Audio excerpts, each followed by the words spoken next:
Welcome back to A Fresh Story, the podcast where we have conversations about brave decisions to start over again. I'm Jenny. And I'm Olivia, and we're so glad you're here today.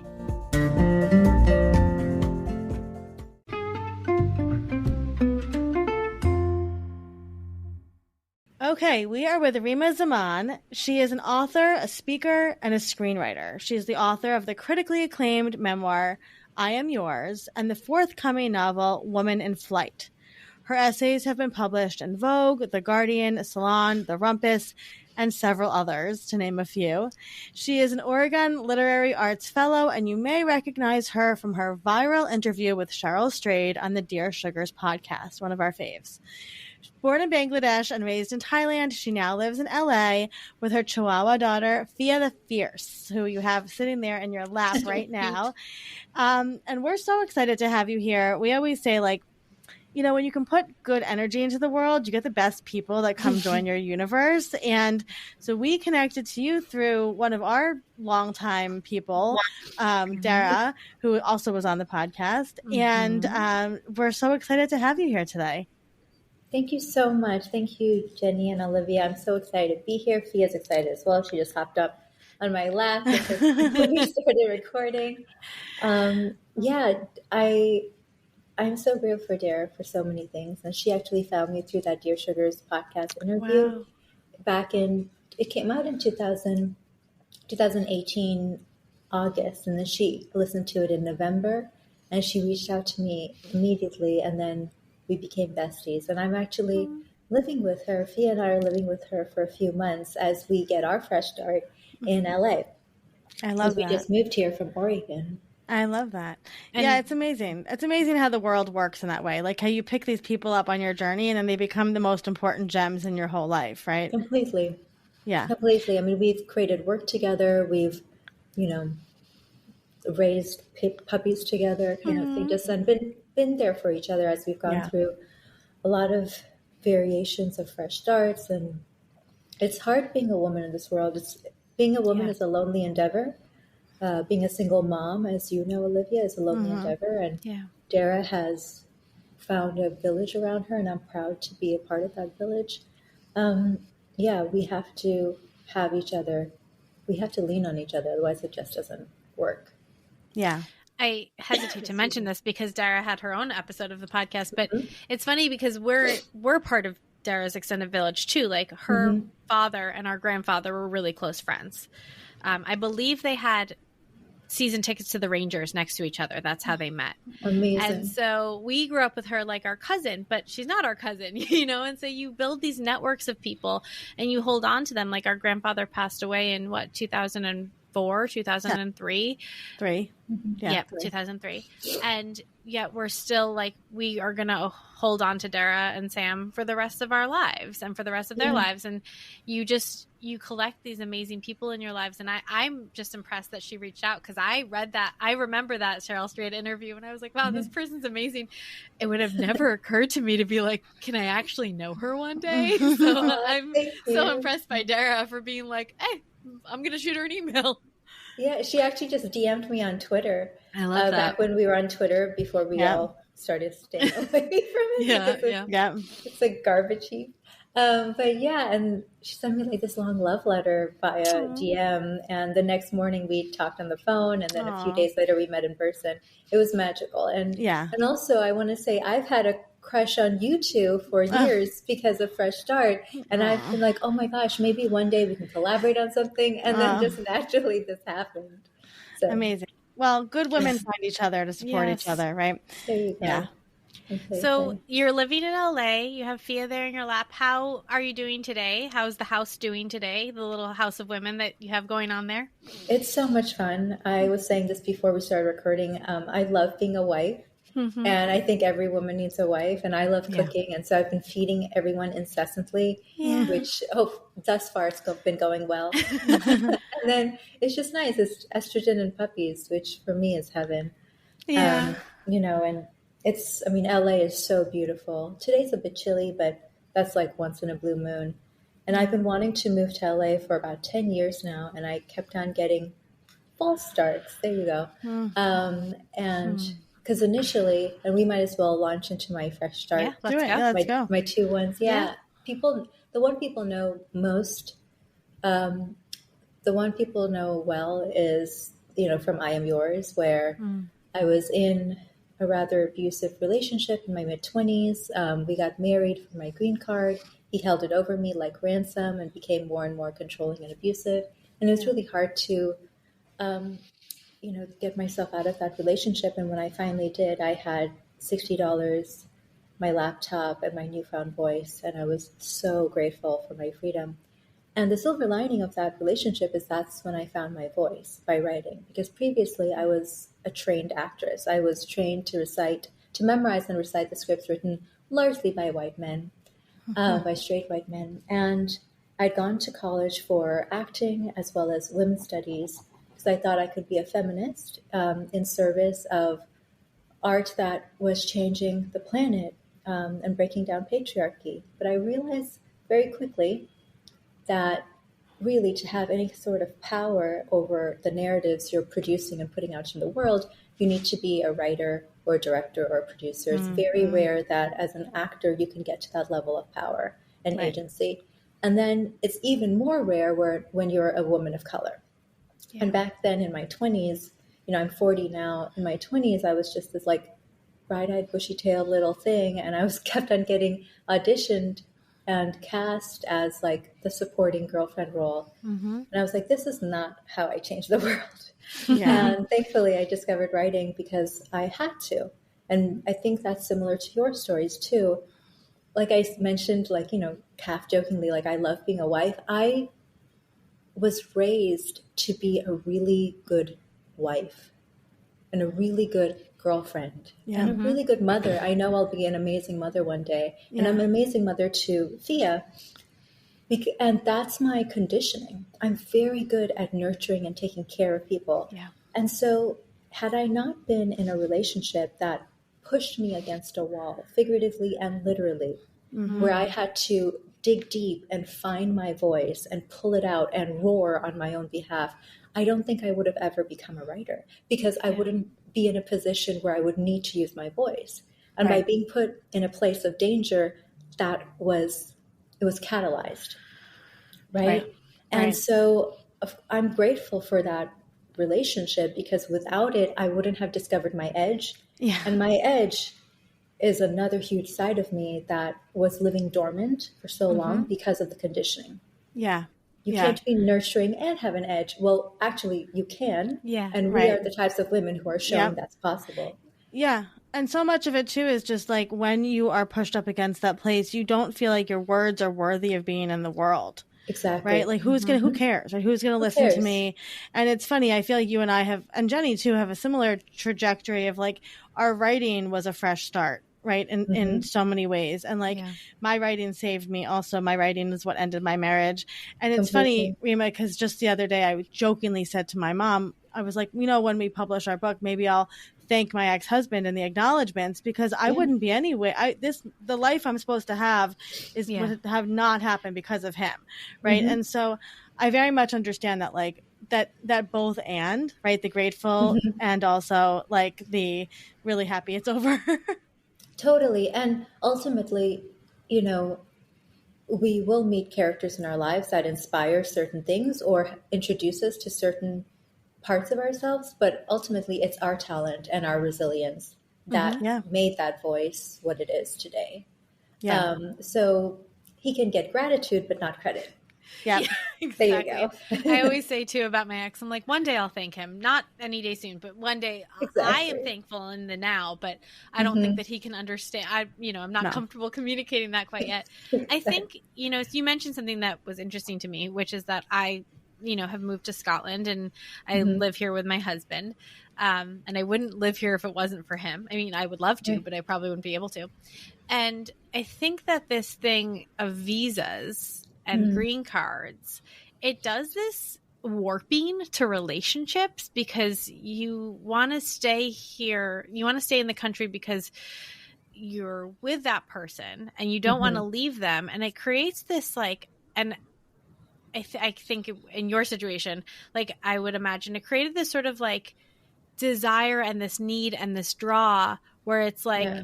I can't be away from you. So then you have to do things like get married, which maybe you wouldn't have done otherwise, because it's Completely. like this, like, they're going to take me away from you kind of feeling. And I think it's unhealthy in a way.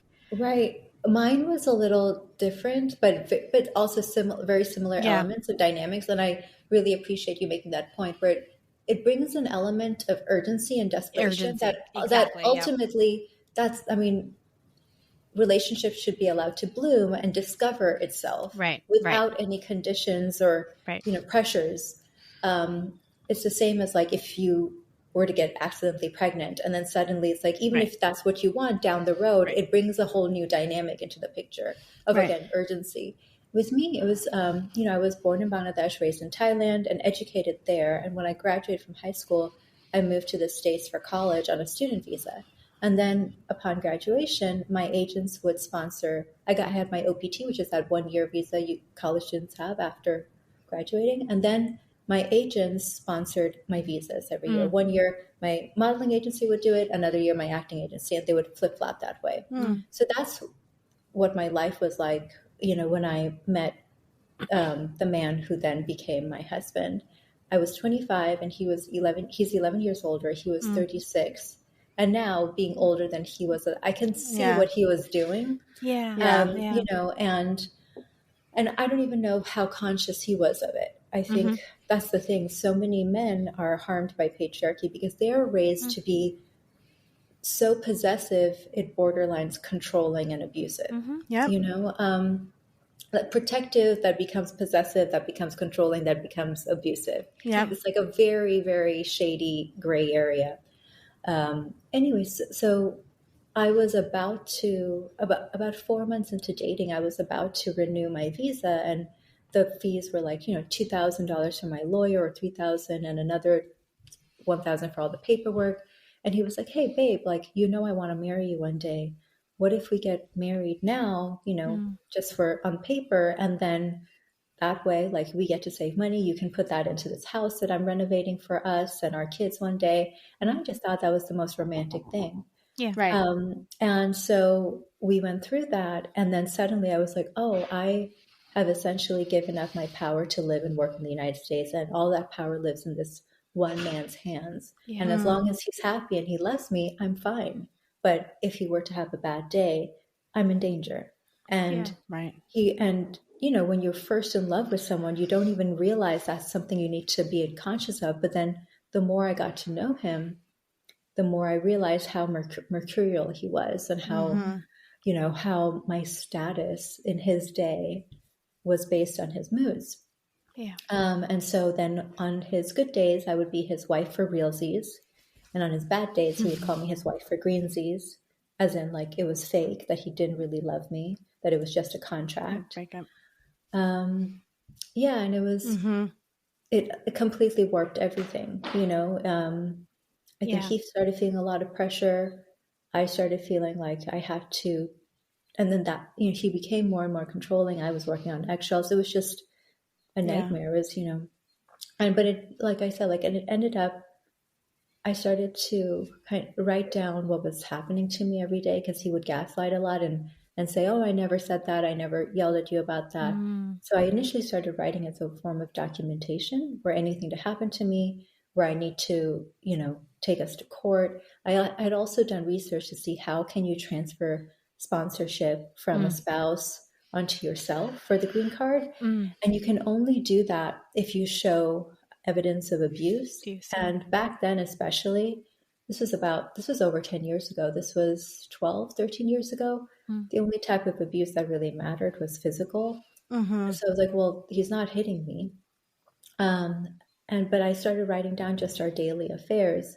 And in that process, I also started to just ask myself the question, how did I, an educated, card-carrying feminist, a women's studies major, end up in this relationship? And how did he, who was once born an innocent young boy, how did he become this man? And while I was doing that work, I learned a few things. One, that I had some morsel of talent to write. And then two, the words on the page were giving me so much clarity, and that clarity led to confidence. And that confidence led me to say words to him that I'd previously never said before, one of which was no. Yep. No, you can't speak to me that way. No, you can't behave that way. And he started looking at me and saying, you're different than the girl I married. I said, yeah, I'm growing, God forbid. And I realized that the only way an abuser will really let you go is if they become tired of you. An abuser needs a victim. And so I stopped, and I knew that if I tried to get away from him, I was worried about what he would do in terms of my green card and whether he was going to accuse me of fraud, all of that, and then try to get me deported. He had that kind of temper. And so I realized I just have to get him to be tired of me. And so I withdrew all my emotional fodder. Abusers, they want your fear, your sorrow, and they want you to engage in their rage. So anytime he would try to make me cry, I wouldn't give him my tears, I wouldn't give him my sorrow, and I wouldn't engage in his arguments. That's where the acting came into play. Yeah. And I'm a very disciplined person, so I can be emotionally and physically very disciplined. And I just became stone-faced, and he grew tired of me and kicked me out. And that's when I had $60 and a laptop and my newfound freedom. Wow. Yeah. Wow. Thank you. So you are a very talented writer. Did you, and you didn't necessarily know that, but did you always sort of have did you, where did that come from? Do you think that always sort of lived inside you, maybe in your mind? Were you sort of writing these sort of stories? Like, do you have a thoughtful sort of romantic way of your narrating. personal, your inner narration? Definitely. And I had all throughout my childhood, but I'd never been affirmed for it. I remember my high school teachers saying that I write with too much emotion or too much of my personality in my book reports or things that are like persuasive essays. I was always getting reprimanded and being told to rein it in, which is ironic because after my book was published and my essays and everything kind of took off and I was doing speaking engagements, blah, blah, blah, they all would email me That's funny. over Facebook and be like, we're so proud of you. I've always known. And I'm like, did you? Really? Okay. Yeah. Fine, sure, thanks. It's just, but I was always in theater, so another part of the story that is a big element, I was severely anorexic from the time I was 15 to 30. And I also, at the age of 15, I also started to do theater, and I had so much validation by being on stage. People loved me on stage. People thought I was very sparkly and shiny and pretty to look at and charismatic. And for me, instead of pursuing my intelligence, I just pursued that adoration and applause, which is the path to hell, like addiction and hell, which is what I was in for my 20s. And that was part of, after I left that relationship, I was like, who do I really want to be as I enter my 30s and then live out the rest of my life? If I remain anorexic, I'm also going to keep on repeating the same abusive, toxic relationships because I was very comfortable with being in relationships that starved me because that had become my condition. I had conditioned that inside of me, and of course that also came from elements in my childhood. And so when I sat down to write my memoir, I also said, I'm going to start feeding myself emotionally and physically. And again, because I had, really started to contemplate, I may have enough talent to make it as a writer professionally. Yeah. My priorities shifted where I no longer saw my body as just a vehicle or something to control and manipulate. I saw my body as a vessel for my brain, and I saw my brain as being something worthwhile finally. And so I was like, I'm going to feed my brain so I can write this book. And it completely, like overnight, my addiction just started to lose its power over me. Yeah. That's discipline too, though. Like it's interesting. It seems like once you say like, well, I'm not going to give him my emotions anymore, that you're, the discipline there and the sort of, it's like once you reframe it and you're like, well, that's my goal now. Where does that come from? My mom says I've been like that since I was a kid. So interesting, yeah. But thank you. I've always had, it's like kind of scary. So you have to make sure I'm attached to the correct idea. Because if I'm attached to the wrong idea, I will do myself so much harm. If we suggest like a jewelry heist or something, it would be a really bad idea because we'll you would get just it be done. like, that's the It'll thing, and you would accomplish it. I mean, bad or good? I mean, we need money to overthrow the patriarchy. Yeah. I feel like a jewelry heist would be a very easy. I mean, Ocean's 8 is one of my. We're talking about. Yeah. Ocean's 8 is one of my favorite movies. So. Who are we taking the jewels from? Exactly. You know? Do they really need it? Come on. Do they need it? Could it serve a bigger purpose? Yes. You know, all important questions. Maybe we cut this part out and we keep having conversations. I don't know. Exactly. I mean, so much of it is the way we perceive ourselves through the language we use for ourselves, right? And so I think it's so interesting that you decided to kind of, it all started as a documentation, right? And kind of like as a journal on your journey to back to That's yourself. Brilliant.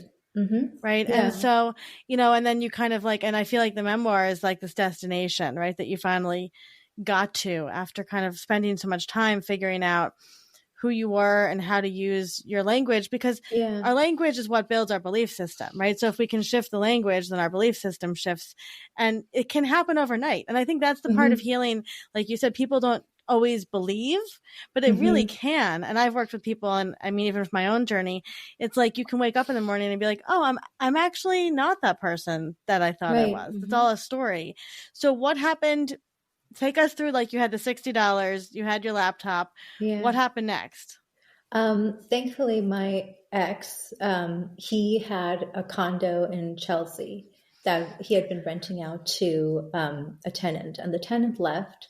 And I moved in, and technically the spouse who kicks out the other spouse has to provide free housing for them. And so I technically I wouldn't have had to give him rent, but I also knew if I tried to not, that would be the seventh layer of hell. So I gave him rent happily for my freedom and for the peace and quiet. And it was the first time ever that I'd lived alone. And, for women, I think it's really important to have, for anybody, but it's really important to have a chunk of time where you're living on your own, where you don't have someone else's taste and voice and opinion to take into consideration, where you can just tune into the sound of your own voice and who you truly are. And for me, those 2 years were phenomenal for that. They were fundamental in my making as a person and as well as a writer.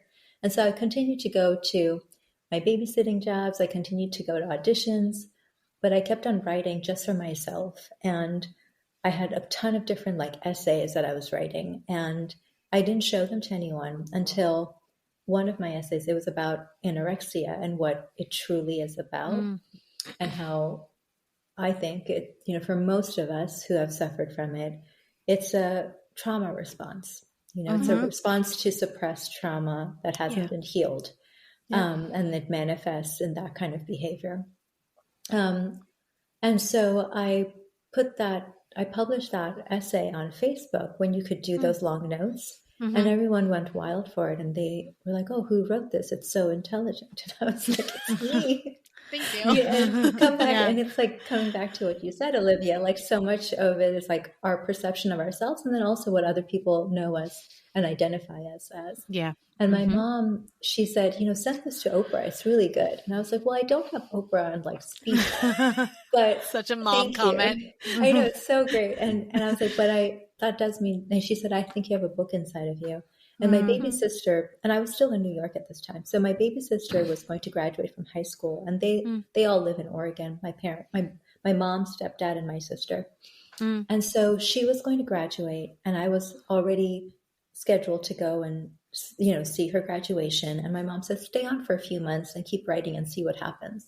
And so I did that. And I ended up staying for 10 years.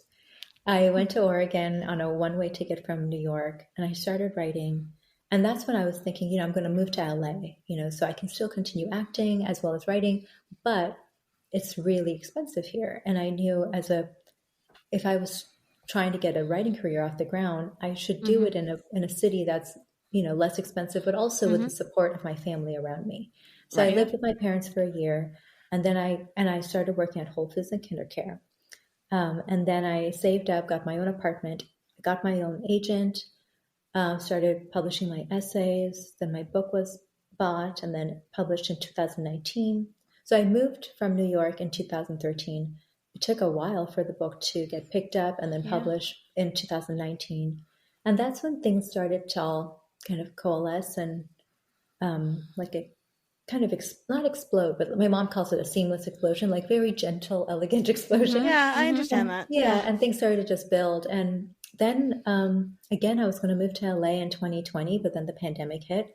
And I'm grateful I didn't go because that's when I met and adopted Fia. And she is the center of my universe. And then in December 2020 is when I met my ex-partner, who I was with for the last couple of years. And then the moment he and I broke up last June 2023 is when I was like, all right, Fia, we are going to LA. So I've had another fresh start. I'm moving to another new city.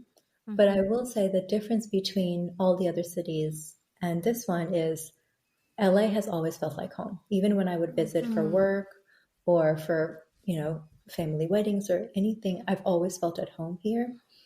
And which is why I've been trying to get here for the last 10 years. And the moment we landed, Fia and I just have been thriving. And so in the course of this last year, starting in December 2022, I started writing another book. Between I'm Yours and Woman in Flight, I wrote another book. I wrote a dystopian novel called Paramita, a dystopian matriarchy during the pandemic, as one does. But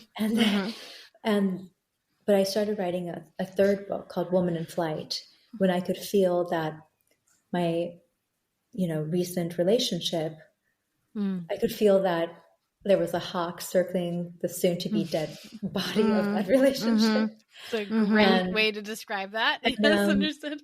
And I've realized like a huge part of my process of leaving a man, I have to write about it. And the writing gives me the courage. The writing gives me the clarity and then the confidence and then the courage to leave him. Without him, it's really hard. I love really deeply. I get attached and I'm incredibly loyal. It will take a lot for me to leave someone long after, it's long after the signs have been saying, Reema, leave for about like 2 years. And the only way to get me out of it is to sit me down and tell me, you have to write about this. And it's like I have to rewire my brain by writing about us as characters. And because this was a novel, I fictionalized a lot of the relationship, but there's a lot of it in there. And by looking at myself as though I was a character, I started to advocate for that woman named Mia. My protagonist is Mia. So it's Reema, Fia, Mia. Like obviously, there's a lot of connection there. So Mia, as I was rooting for her to leave her partner, I started to gain the courage to do that, to do the same. I love that. So I think, and this book, it has a lot to do with similar themes as I Am Yours, but 10 years later, when I have 10 more years of experience and knowledge, it looks at the role of money in heterosexual relationships. It looks at the role, It looks at the role of emotional labor that women devote to relationships and how sometimes it can become like the shackles that hold us hostage because we feel so responsible for the relationship and the people in it. It looks at therapy abuse, which is when one person uses therapy jargon to gaslight and control the other person. It looks at how easy it is, at least for me, to lose my voice in a relationship, to surrender myself and abandon myself. And then it looks at how to regain yourself, how to reclaim those pieces. So when is the book coming out? So right now it's actually on submission. Well, I fired my agent a couple of weeks ago. I realized that wonderful, wonderful person.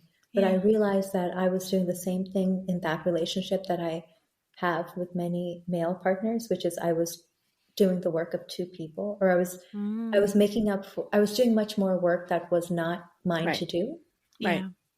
And the publishing industry is, not all agents are created equally, No. unfortunately, and unless you're represented by major agents, it's really hard to get read by the publishers and editors you want to get read and acquired by. Yeah. Right. And we had gone out on submission for Paramita and got no bites, even though that is a really strong book. We went out on submission in January with Woman in Flight, and we weren't even getting read by the editors we had sent it to. And I realized, well, it may be because that agency I was with did not have the power to get those editors to even open up those emails. Because the agencies that do have the power to do so are CAA, UTA, William Morris, the book group, Right. because they, and I'm happy, I love talking about the behind the scenes. I don't like gatekeeping.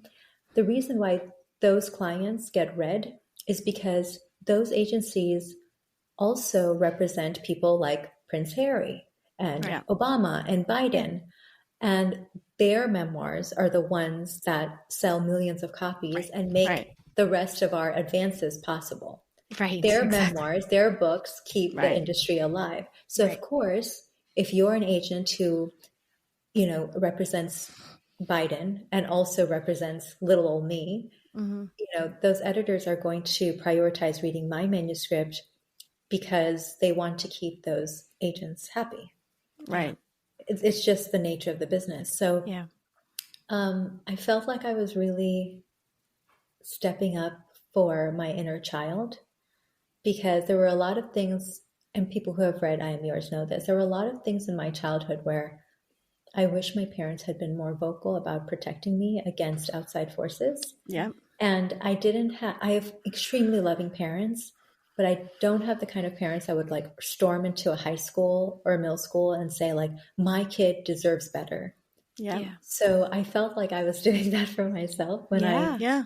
had the audacity to break up with my agent. And I was like, because I deserve better. My kid deserves better. Yeah.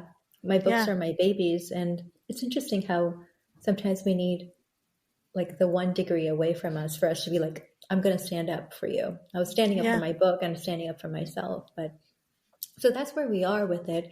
I love the book very much. I believe in it. And I think it's just it's going to be a matter of getting it into the right hands and being read by the right people. Yeah. Yeah, we were just talking to our friend L'Oreal Thompson Payton, who wrote Stop Waiting for Perfect. And we talked a lot with her about how she fired multiple agents. There you And go. she's like, I literally, nobody talks about it, right? She's like, I had to Google and like YouTube, like how to fire your agent because people just don't, it's part of the industry that nobody talks about. It took her years to get her book made. Yeah. So I appreciate that, we're not gatekeepers either. We're all about obviously talking about everything. And so, I think it's important to talk about this stuff because I think there's a lot of people that will be like, I want to write a book and I want to get it published. And you're like, but it's a really bureaucratic system that actually has nothing to do with your writing. Right. So it's tricky. Yeah. I think, so, until just recently, like people that wrote books seemed like they were in a, tower someplace else, like literally an ivory tower. I know. And this idea, I mean, like I said, the idea that Dara would go to Twitter and be like, I'm going to look up Reema. And to me at that time, I was like, she must be like, you were in a different stratosphere from me. So I think it wasn't until social media sort of democratized the experience where we can be like, well, now Olivia and I know while we're writing our book proposal, 10 published authors. We didn't know any published authors before. We didn't have anybody that could talk to us about the experience of having a literary agent, nonetheless firing a literary agent. So it's like being able to have these conversations, and being able to be in conversation with other authors. It's an amazing tool, an amazing utility for social media that it's been able to do this for everybody. For sure. And it's being read right now by a magical agent at CAA. And again, I met her through another friend, another author friend whom I met on Instagram. And back to your point, like social media has democratized the playing field for everyone, you know, and it's taken away the illusion that there are some of us who are more worthy of certain things and of access, whether it's to each other or to agents or publishers. I love that about social media. I mean, I know there are many pitfalls of it, but for me, it's been a wonderful tool for community, especially my community of women. Well, I was going to say, my entire. I was going to say, you go ahead, because I'm probably going to say the same thing you're going to say, but I want to hear what you have to say first. I just say that I make my entire living because of social media. You know, I teach writing classes every Tuesday night and Thursday night, and then I coach one-on-one coaching. And all of my students are women who have read an article or listened to Dear Sugars or read I'm Yours, and they found me over social media. Yeah, and they kept on persisting and asking about teaching and coaching until I said, you know what, I should just offer this. Yeah, and that's what I do full time. I love that. No, I was going to say, you're like, so when we first connected and I was looking at you on social media, I'm going to say you're like the Forrest Gump of authors. You know everybody. Like you literally know everybody. Like, and I just love that about you. Like I'll go through your Instagram and it's like, oh, here she is with this person and here she is with this person. And, you know, I just think it's so cool. And when I was thinking about our conversation today, so much of what we lack, I think, in the world is a model for women who are really, really successful, right? Like it's like you see like Reese Witherspoon is over there in that tower, right? You can't access Reese Witherspoon to ask her how she became Reese Witherspoon, right? No. And so I love that, like, people like you, who I love that you said that about your like quiet, what'd you say, the gentle explosion, or like the quiet explosion? Seamless explosion. Because you are up there with, I mean, you are always like speaking and doing and all of these big things. And so we look at you as such a role model of like someone who did it. Like you were a real human who had a real life shit happen. You worked at the kitty care, you were a nanny, all these things, right? And it's like to say like, no, right now, you know, whatever it is, anybody listening to this, you know, you might be in, you know, a situation that you are trying to be a writer, but you have kids and you can't get out of the house, or, you know, you're in a job you hate or whatever. And to see people like you who really did do it, I think is magnificent to just put that into the world, because Thank you. we don't have access to those people to say like, how did you become Chip and Joanna Gaines, or were they ever just, did they like come out of the ocean as Chip and Joanna Gaines, right? It's like, where did these people come from? So to see the progress, your progress has just been like beautiful. And you know, I appreciate your consistency to honesty and your vulnerability and, you know, lifting women up as you go on your journey. Because not all women do that. Thank you. I appreciate that so much. I mean, my entire life revolves around estrogen and puppies. Like I am so devoted to the cause of lifting women up, making sure we have access to the resources we need, because I truly believe, like, I mean, literally both my parents were born in villages in Bangladesh, not even the main city Dhaka. I was born in the main city Dhaka, in our capital. And were it not for their tireless fight to get us access to education, I would not be here. I would not even be speaking English, you know, the way I speak it, all of it. It's all about access. Yeah. You know, and so, and I'm living proof of that. You know, I was supposed to have an arranged marriage like my parents. And until at age 9, I told my father I refused. And I could have been on a completely different trajectory. I'm obsessed with parallel lives, by the way, probably because of this, because I'm so cognizant of the parallel lives I could be living. Yes. Yep. And the book I'm working on now, it's called What We Could Have Been. And it's about, we look at a woman's 2 parallel lives. In one, she has an affair, and the other, she chooses to work on her marriage. But anyway, so all to say, like, thank you so much, Olivia. Thank you, Jenny, for affirming those things in me, because I work so hard to make sure that I am accessible. If anybody DMs me on Instagram, I will, even if I don't know them, I will get back to them. I will, you know, connect them with anybody I can connect them. And then I also have a free 1-hour consult that's just available to anyone. And I essentially started it because for people who are interested in coaching or taking my classes. And then I realized people were using it just to ask questions that, like, how do I write a query letter? And I realized, I could charge them for this kind of coaching, but you know what? Why? Like, and I loved just having that, creating those little opportunities for people to, feel less scared, less intimidated, less overwhelmed. I think that's the whole part of this. That's the whole purpose of this podcast, to make life a little less overwhelming for each other. We try. Yeah. I think, Olivia and I talk a lot about how there are certain things that are, there's like a line between the things that you offer for free and the things that you can't offer for free, energetically, but how there are things that like we don't gatekeep because behind a paywall, we don't paywall, I should say, because like that is there's a certain community that you just want to build, and it is important to know the determination of that. And then also, like, I always say, like, to hold the proper boundaries and be like, actually, I do need to charge for that because that does take a certain thing out of me energetically. Totally. Because we don't serve people when we're just like giving everything over. That is that wife energy that we're trying not to do anymore. All of us of exhausting ourselves by serving others, but protecting ourselves too, because we show up for our people best when we are rested and when we are healthy and when we are nourished. And I think that you do such a great job of walking that line. I know it's a constant probably exercise, as it is for me, of being like, how much do I give? How much do I protect?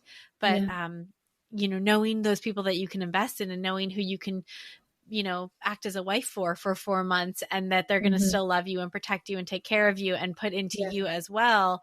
And celebrating those people and nourishing them, quite literally. Completely. It's beautifully said. Thank you. That means a lot. So, Reema, if somebody is going through a fresh start, what would be some wise words that you could impart to them? Read the books or listen to the interviews of women who've also gone through that. We talked about Woman in Flight. It's about a 39-year-old woman who is a librarian, who's always wanted to be a novelist but doesn't believe in her voice. A 39-year-old woman who leaves her partner after she inherits $4 million to travel the world and become a single mom by choice. And I will always write the same kind of love story, the love story of a woman falling in love with herself after giving her love and investing her love in everybody else. Yeah. And the thing is, there's a lot of those books out there, whether you're going to read my book or listen to the Fresh Start podcast, like, find those stories of women who have gone through that. Who have emancipated themselves and then built themselves back piece by piece. That will give you the courage to do the same. And your beautiful memoir as well. Yeah. Thank you. Yeah. Yeah. I love that. We'll obviously link in the show notes. And last question, most hardest question of all. What was the last thing that you ate and truly loved? I make sure to love everything that I eat, or I eat things that I love, especially after, going through 15 years of, having such a terrible relationship with food.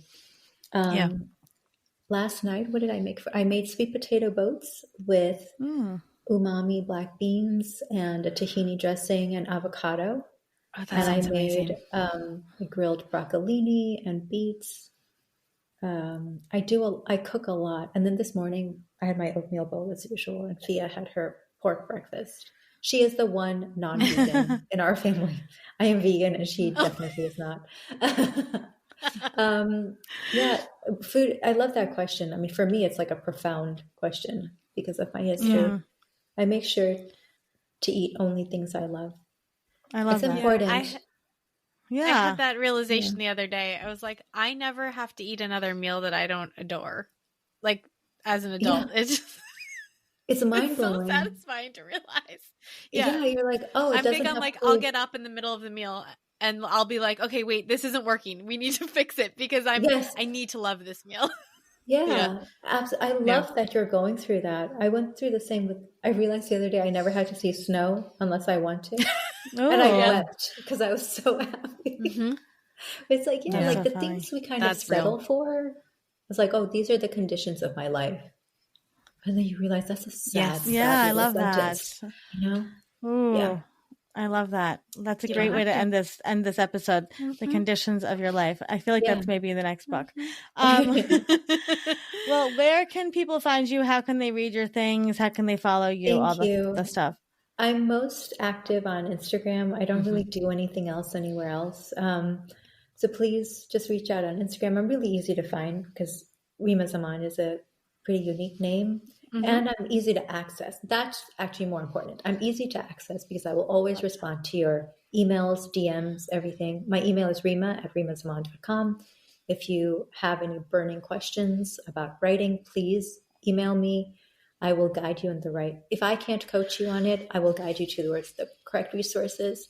Amazon has I Am Yours. There's a lot of libraries that carry it. It was published 5 years ago, so it may not be in your local indie, but you can always request that they order it. And then Woman in Flight. Yeah, let's keep on putting energy into the world that it gets picked up by a fabulous agent and then a fabulous publisher. It will. It will happen. No doubt. It will happen. It's no doubt. It just has to find its like soul agent and its soul publisher. It will. Exactly. Thank you. Well, thank you so much for taking the time and being here, and just for being the person that you are and the model, and just for using your voice for good and changing the dynamics of this world with your words, because they're so beautiful and so powerful, like you. So we appreciate you, and feel free to come back anytime to the podcast. I would love that. I would love that so much. And I'm starting my own podcast called Women in Words with Reema Zaman. So I would love for you both to be there, please. Anytime. We'll be there. We'll promote the hell out of it. Amazing. Thank you so much, Reema. Thank you for all that you do, both of you, Jenny, Olivia. You lift the world with your voices and your heart. We appreciate that. Thank you.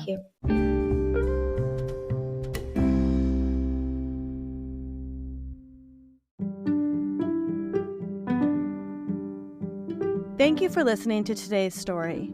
We're always here, and we're so proud of you. A Fresh Story is produced by Fresh Starts Registry, the first and only platform for everything you need to begin again. You can read the show notes and learn more about today's episode at afreshstory.com.